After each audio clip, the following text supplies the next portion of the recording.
Hi friends, आप सभी का आपके अपने यूट्यूब चैनल यूपीएससी इन्फो 24 में स्वागत है। तो फ्रेंड्स, हम उम्मीद करते हैं कि आप सभी लोग स्वस्थ होंगे और खुश होंगे। दोस्तों, ये जो वीडियो है ये पीजीटी नागरिक शास्त्र का भाग 50 है। तो अगर आप टीजीटी, पीजीटी, एलटी ग्रेड और जीआईसी की तैयारी कर रहे हैं तो ये वीडियो आपके लिए है। स्टार्ट करते हैं आज का पहला क्वेश्चन, जो 91 से शुरू हो रहा है। क्वेश्चन है फ्रेंड्स, रूसो द्वारा प्रतिपादित सामान्य इच्छा के सिद्धांत में संप्रभुता का कौन सा स्वरूप प्रकट होता है?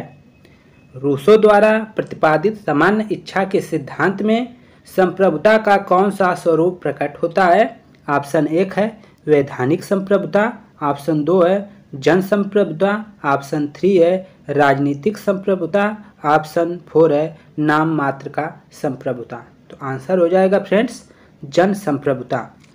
रूसो द्वारा जो प्रतिपादित समान इच्छा सिद्धांत दिया गया है उसमें संप्रभुता का स्वरूप जन संप्रभुता के रूप में प्रकट होता है। आगे देखिए, व्याख्या है। रूसो ने अपनी पुस्तक सोशल कॉन्ट्रैक्ट के अंतर्गत सामाजिक समझौता का सिद्धांत प्रस्तुत किया है, जिसमें उन्होंने बताया है कि संप्रभुता का निवास आम जन में होता है। आम जन मतलब आम लोगों में होता है। अगला क्वेश्चन है 92 नंबर, निम्न में से किस लेखक के अनुसार शक्ति बंदूक की नली से निकलती है?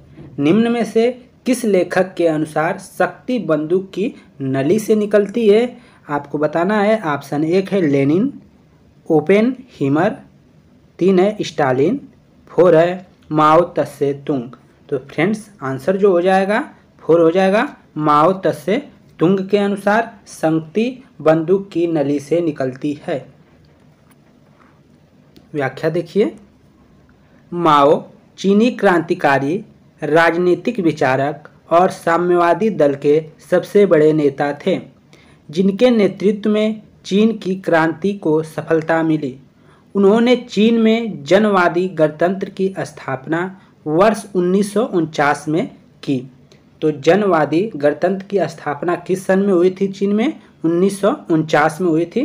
किसने की थी? तो माओ त्से तुंग ने। उन्होंने कहा था कि शक्ति बंदूक की नली से निकलती है तथा शक्ति से कोई भी वस्तु प्राप्त की जा सकती है। अगला क्वेश्चन 93 इंपॉर्टेंट क्वेश्चन है, लेसेस फेयर का अभिप्राय क्या है? लेसेस फेयर का अभिप्राय क्या है? ऑप्शन 1 है धर्मनिरपेक्ष राज्य, ऑप्शन 2 है समाजवाद, ऑप्शन 3 है व्यक्तियों को अकेला छोड़ दो, ऑप्शन 4 है उपयुक्त सभी। आंसर जो हो जाएगा दोस्तों 3 सही हो जाएगा। व्यक्तियों को अकेला छोड़ दो लेस फेयर का अभिप्राय है। व्याख्या देखिए।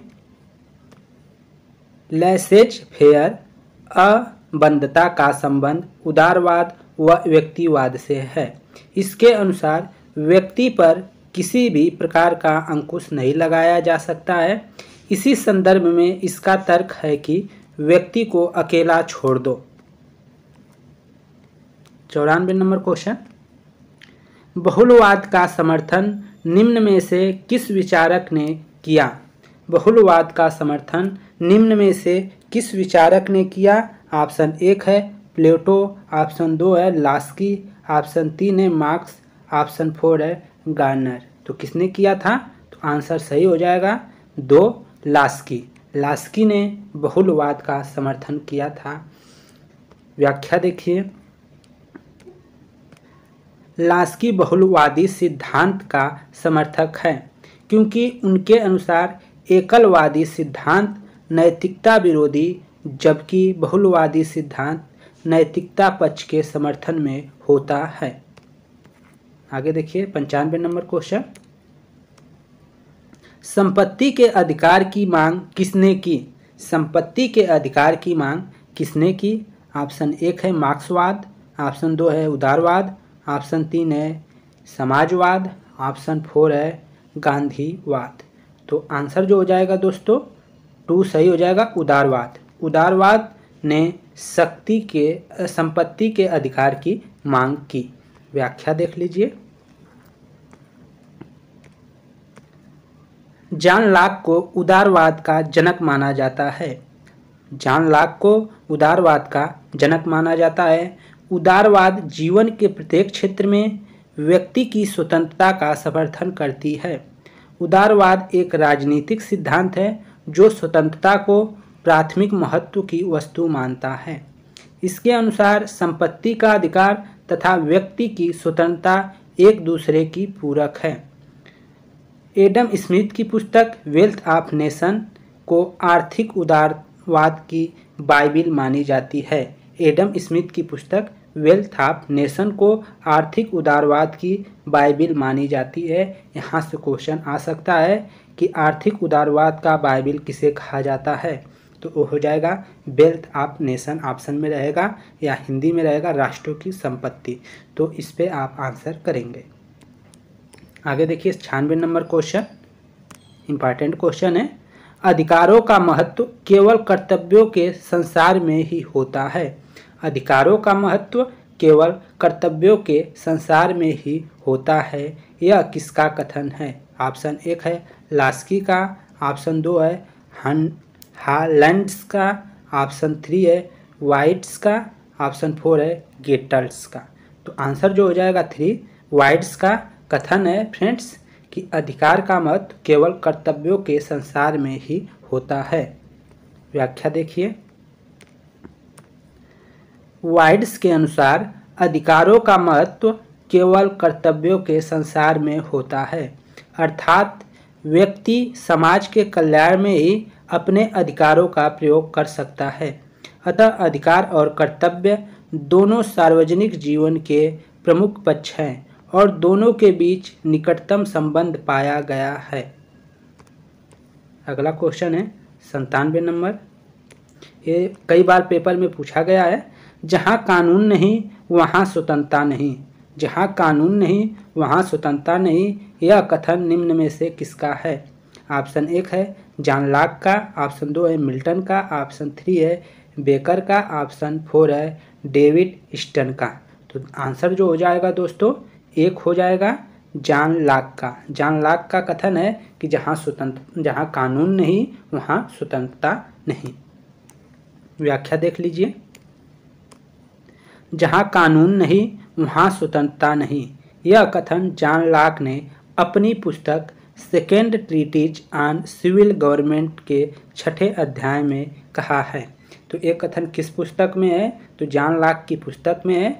जॉन लॉक की जो पुस्तक का नाम है वह second treatise on civil government के 6ठे अध्याय में कहा गया है। उनके अनुसार स्वतंत्रता तथा आज़ादी को किसी भी हिंसा से मुक्त रखना चाहिए। आगे देखिए 98 नंबर क्वेश्चन। समाजवादी विचार का संबंध है। समाजवादी विचार का संबंध किससे है ये बताना है। ऑप्शन 1 है राजनीतिक समानता से, ऑप्शन 2 है आर्थिक समानता से, ऑप्शन 3 है शैक्षणिक समानता से, ऑप्शन 4 है सांस्कृतिक समानता से। आंसर हो जाएगा फ्रेंड्स 2 आर्थिक समानता से। समाजवादी विचार का संबंध किससे है? तो आर्थिक समानता से इसका संबंध है। व्याख्या देखिए। समाजवाद एक आर्थिक सामाजिक दर्शन है। समाजवादी व्यवस्था में धन संपत्ति का स्वामित्व और वितरण समाज के नियंत्रण के अधीन रहता है। इस प्रकार समाजवाद वह विचारधारा है जो आर्थिक समानता की स्थापना को अपना लक्ष्य मानकर चलता है। अगला क्वेश्चन 99। कानून संप्रभुता का आदेश है, यह किसका कथन है? कानून संप्रभुता का आदेश है, यह किसका कथन है? दोस्तों ये क्वेश्चन बार बार पूछा गया है। ऑप्शन 1 है जॉन ऑस्टिन का, ऑप्शन 2 है सालमंड का, ऑप्शन 3 है हालैंड का, ऑप्शन 4 है ग्रीन का। तो आंसर जो हो जाएगा फ्रेंड्स 99 का पहला हो जाएगा जॉन ऑस्टिन का। जॉन ऑस्टिन का कथन है कानून संप्रभुता का आदेश है। व्याख्या देख लीजिए। जॉन ऑस्टिन के अनुसार कानून संप्रभु की आज्ञा है। ऑस्टिन के अनुसार इसमें 3 तत्व निहित है: संप्रभुता, आदेश शास्ति, संप्रभुता के आदेश की अवहेलना करने वाले को दंड देने की शक्ति। अगला क्वेश्चन 100 नंबर, कानून का सर्वमान्य स्रोत है। बहुत इंपॉर्टेंट क्वेश्चन है, कानून का सर्वमान्य स्रोत है। ऑप्शन 1 है परंपरा और रीति रिवाज, धर्म, कानूनी टीकाएं, विधान मंडल। तो दोस्तों यहाँ पे अगर उपयुक्त सभी रहता है यहीं पे तो लगभग में वही आंसर हो जाता, लेकिन इसका आंसर जो होगा 4 हो जाएगा, विधान मंडल। कानून का सर्वमान्य स्रोत कौन सा है? विधान मंडल। जो विधान बनाते हैं, नियम जो बनाता है, जो होता है विधानसभा, उसी को कह सकते हैं कि वही क्या है, कानून का सर्वमान्य स्रोत है। व्याख्या देख लेते हैं। कानून के स्रोत में अनेक तत्वों को शामिल किया गया है, जिसमें धर्म, रीति रिवाज, विधान मंडल, कानूनी टीकाएं आदि है। इन स्रोतों में वर्तमान समय में विधान मंडल को ही कानून का सर्वमान्य स्रोत माना गया है। तो फ्रेंड्स, यह क्वेश्चन यहीं पे समाप्त होते हैं। उम्मीद करते हैं कि आप लोगों को यह वीडियो पसंद आएगी। अगर फ्रेंड्स वीडियो आपको थोड़ा भी पसंद आए तो वीडियो को ज़रूर लाइक कर दें, और चैनल पर फ्रेंड्स आप नए हैं तो प्लीज़ चैनल को सब्सक्राइब कर दें, क्योंकि आपका जो टीजीटी पीजीटी है वह नज़दीक आ गया है और बिना प्रैक्टिस सेट का टीजीटी पीजीटी आप क्वालिफाई नहीं कर सकते हैं। प्रैक्टिस सेट तो करना पड़ेगा, इसलिए आप लोग प्रैक्टिस सेट ज़्यादा से ज़्यादा करिए, नहीं तो आप क्वेश्चन को नहीं पकड़ पाएंगे कि क्वेश्चन की प्रकृति क्या है, क्वेश्चन कैसा आ रहा है। तो प्रैक्टिस सेट क्वेश्चन को देखते रहिए, जिससे कि आपका तैयारी अच्छे से हो सके। बस 10 मिनट 20 मिनट आपको निकाल कर क्या कर लेना है, अपने दिन भर का टाइम निकालिए 10 से 20 मिनट और एक वीडियो ज़रूर देख लीजिए। इससे आपका क्या हो जाएगा, रिवीजन होता चला जाएगा। दोस्तों तो आप लोगों को धन्यवाद, नमस्कार।